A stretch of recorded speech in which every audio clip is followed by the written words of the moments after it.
the expectations are what they always are, and it's to win a championship. And obviously, we fell short of that. But I can tell you that this has been a really, really unique and tough year, trying just to get simple things done, like practice. We really had long lulls, and our preseason was definitely different. So a lot of our season hinged on trying to get our young kids involved in what we do, trying to understand our system. So that was a bit trying, and that was tough. But overall, getting to the NCAA tournament, being able to get some wins in the ACC tournament and win a game in the NCAA tournament is a huge accomplishment for this year. I'm proud of that moment. Obviously, didn't end the way you wanted to end against UConn, but at the end of the day, they're the number one team in the country, and we obviously have some work to do to get to that level. But at the end of the day, just really happy with our season, really happy with Tiana coming back and fighting as hard as she could, and to do the things that she needed to do for us to be successful on the court. She played as hard as she could. At all times, I thought that our team played as hard as they could. We got a little, we had some minor nagging injuries throughout the season that kind of got us off track a little bit, and those two stoppage of plays. But at the end of the day, we're here, another NCAA tournament year, advancing the tournament. So looking forward to next year, just looking forward to taking more steps to win the next championship.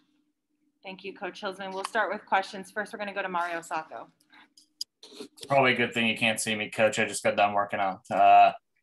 Taking a look at this season, you touched on, all the difficulties you had. Do you feel that it was beneficial when you look back at having to play through a pandemic, that it was still beneficial to play a season like this, even though everything you had to go through? There's no question. Very, very beneficial. I can tell you for me, not even being basketball related, I don't think anyone in this program or associated with our program would have gotten tested as much as we got tested. And the protocols we had in place wouldn't have been as safe if we didn't play this season. So from that standpoint alone, it was beneficial. It was also beneficial for our players to get on the court, to be able to do the thing that they love, and also to be able to do the thing that they're good at, and that's play college basketball. So yes, it's very beneficial. Thank you, Mario. Next question, we're going to go to Roshan Fernandez. Hi, Coach. You kind of just touched on the gap between you guys and UConn. Obviously it was a 35-point loss. I guess what has to change in terms of the program moving forward for you guys to get back to that level? I think it just depends on this. It's the same thing that I said last year, and we were getting there. And I think we're definitely making huge steps towards it with our recruiting classes. It's our depth. We got to be deep. We got to be able to go into our bench to be able to extend pressure for longer periods of time.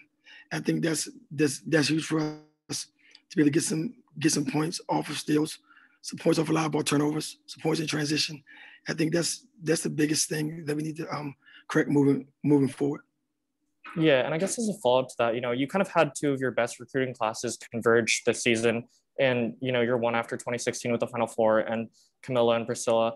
Do you feel like you guys overwhelmed, underwhelmed? Like looking back, I guess, what do you think about that? I think that this year was just so different because we were so young. We had 7 newcomers, and not being able to get them on the court for extended periods of time, and to stack practice on top of each other. It's kind of hard to expect them to know exactly what we're doing. So I think it came down to that. But looking forward to being able to get into the off season, get some work in, and go into next year, which is going to be more of a normal year. Thank you, Coach. You're welcome. Next question is going to go to James Corrigan. Hey, Coach, with everything you went through this season, how much did you have to coach the mental aspect of the game as opposed to just the basketball portion of the game? I think a lot. Yeah, definitely. I wouldn't say a lot more than normal, but I can just say it was different. Normally you're coaching on court mentality. When you talk about the mental side of the game, this year it was more off-court stuff, trying to stay in protocol, start trying to make sure that we're doing things safely, doing things the right way, to just stay in protocol with the university and athletic department, and which they had this thing down to a science. So it was more the off-court stuff that we were trying to make sure that our kids were safe, make sure that our kids understood the sacrifice that we needed to make to be able to get through the season. Thank you. The next question, we're going to go to Josh St. Croix. Hi, Coach. Just want to ask a little bit about the influence the senior class had on some of your younger players. Excuse me. Especially Camilla and Priscilla. Just how much do you think they gained from playing a year with Tiana and anyone else from that group who may be leaving after the year? I think they gained a lot just from the on-court aspect of it. What I regret that they couldn't gain is the stuff in practice. That's where you get better. That's where your team kind of gels. This was a year where we couldn't do team gatherings. We couldn't do, social events as a team. So the off the court stuff was at 0% pretty much. Practice was at a limited rate too. So I think those are the things that we got huge gains from with our senior class. But I think game experience, being on the court with them, was definitely advantageous to those two. Thank you. Next question, we're going to go to Nico Tamurian. Thanks, Liv. Coach, I know I've mentioned this to you, but it's been fun for me personally to watch the growth of the program, because you took over in the middle of this 2007 season, right when I started at the station. And I know you mentioned, obviously you want to win that championship. You want to take that next step forward. But can you take a look back and appreciate how far it's come in those 15 seasons, 14 years, and how it's just a different world where you're at right now? It's so funny that you said that, because it was this morning when I was getting ready to come in. I was looking at all the teams that are kind of like, I guess, the blue buzz of women's basketball. And his coaches said, "This been coaching for 40 years, 35 years," and I look at me being at year 15 and how anxious and how frustrated I get at times on not being able to turn that corner and be a perennial Elite Eight and Final Four caliber team. And when you look at the ones that are there, they've been doing it for 40 years and 35 years. Not that it's going to temper my expectations and not that it's going to slow me down, but I definitely was able to appreciate it a little bit more today on what we've done and how far we've come in my 15 years here. Thank you. The next question, we're going to go to Anthony Allant. Hi, Coach. Obviously, it's been 5 years since the Final Four run, and despite losing to the same team 5 years apart, what have you seen from the program since that Final Four run?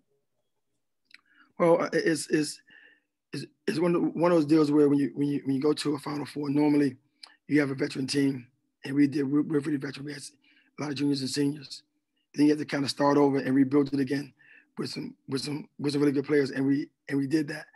I think that we've been reasonably consistent. Obviously, we want to be consistent at a higher level. We're NCAA tournament team every year, and we're in the top 25, at least top 30 every year. So we're always in striking distance. The next step is just to be able to be more consistent at a higher level. But I really I'm proud of our program. I'm proud of the steps we're making in being consistent. Now we got to make a next step to be consistent at a higher level. And then just a quick follow-up. What do you remember from that season that worked for you guys that you've been trying to replicate since? Oh, man. I think it was our toughness and our physical fitness.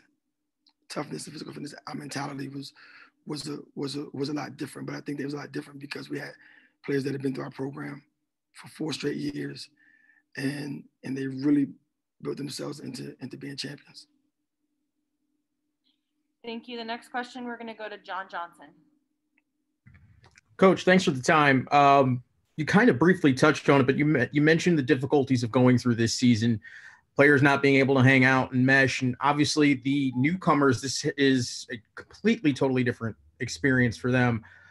However, could you talk about the growth that you've seen from the young players, the Priscilla Williams, the Camila Cardosos, where, they embraced this challenge and, you've kind of seen them progress in what would be a challenging year? Sure. This season pushed them into toughness. Like, they had no choice. Either they were going to be tough or they weren't going to be able to compete, because a lot of it was just self-preservation and just will to get through the season, to get through tough games, to get through situations with pretty much with a limited practice time. And I think that was the biggest thing for them. They had to do it on the floor in game situations, and they did a great job.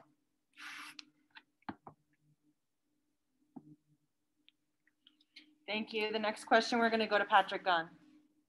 Hey, Coach. Obviously, it's a tough end, but looking forward, I know watching this team next year, it's going to be weird not seeing Tiana around the court. So, what do you think it's going to be like not having her around the program next season? I don't know. I hadn't really thought about it. To be honest, I think the hardest thing is going to be just having the ball in someone's hand that a veteran player's hands. So I think that's the biggest thing right now. But obviously, we love Tiana, and she's meant a lot to our program, and we just got to find the next great point guard. Just a quick follow-up. Several players obviously missed the end of the season for violating team rules. What's going to be the status on them going into next season, if you can give any? Well, at the end of the year, we always have these end of the year type wrap-up meetings, and hopefully, we've got to a point where we've all learned our lesson on our own protocols and kind of following our procedures, and that's what we got to do. We got to do that, and hopefully, we continue to do that as a team, and we all can return. Thank you, Coach. Next question we have is for Brent Axe. Hey, Coach. Going back to what you were saying about the Blue Bloods earlier, what's the common thread that you take away from playing those teams that can make your team better? I think it's just the consistency over 40 minutes. That those teams stay consistent. They stay with their game plan, and they're very much in tune to what it takes at different points of the games, understanding time and score and things like that. But at the end of the day, that's something that's learned through game experience. That's something when it's taught in practices, and those are things that we got to continue to try to get that done in practice and to play games the right way for 40 minutes. And my follow-up to that, Coach, is with Tiana's career coming to an end here, there's been a real uptick in the conversation to retire some female jerseys at Syracuse. Can you tell me what your involvement in that has been so far? I actually just talked to Coach Gate, and he said he's been asked to prepare a list of lacrosse players for the same thing. What's been your involvement so far, and what do you want to do to contribute to the process going forward? Yeah, we've all are now doing the same thing. We're creating these, lists of players that we feel, deserve that honor. And obviously, there've been some players that's come through this program prior to me being here as well that, deserve the honor of being recognized at Syracuse University as a contributing and a great player to our program. So yeah, we've been involved in it in that way of, of providing names and lists and things like that. So hopefully we can continue to stay involved and get some of that stuff done. Thank you, Coach. You're welcome. Thanks, Brent. We have time for a couple more questions today. Our next one will be for Mike Curtis. Thanks, Coach, for taking the time. We all know that Tiana has plans to pursue her professional career, but as for your other seniors, have you had any conversations about them returning for extra year? No, we have not. We have not done our end of the year meetings yet. We try to get back and give them a couple of days to kind of get their lives together academically and get their feet back on the ground on campus. Then we'll start those next week. So right now, no, there hasn't been any discussion about that. And as a quick follow-up, what would you like to see individually from Priscilla and Camila to advance their game next year? Well, I think it's just a natural progression of fitness and getting stronger and just a maturity. And it comes with just having a year of college basketball under your belt and getting in your off-season work. And they're gonna do that because they're basketball players and they both want to be really good. So I'm not concerned about them doing that. So I'm excited to get them back next year and see how they have progressed. Great season, Coach. Thank you. Okay, next question is going to be for Thomas Schultz. Hey, Coach. Is it attainable to replace the production of Tiana and potentially Kiki if she decides to graduate? And how do you improve next season despite losing so many seniors? Well, I mean, you always, look forward to those things when you are recruiting and you got things that are in place. They've both been great for our program. I think that as seniors leave that have been very unproductive for you, you always try to see what's next and who's next in line. I think that we have enough in line to be able to step in and to keep it going. You don't know that until their junior and senior years and where you are and where they are. If they've come in and they've kind of carried the torch and moved it forward. So hopefully we can continue to get players in that can do that and they can be productive for us. And the final question we have for Coach Q today is going to be from Tim Nolan.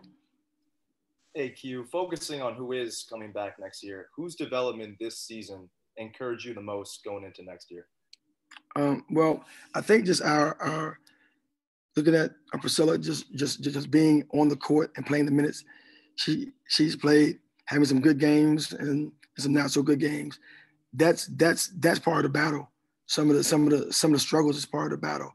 So she has progressed. Obviously, with Camilla came in with high expectations and probably, for the most part, lived up to them. She's been great.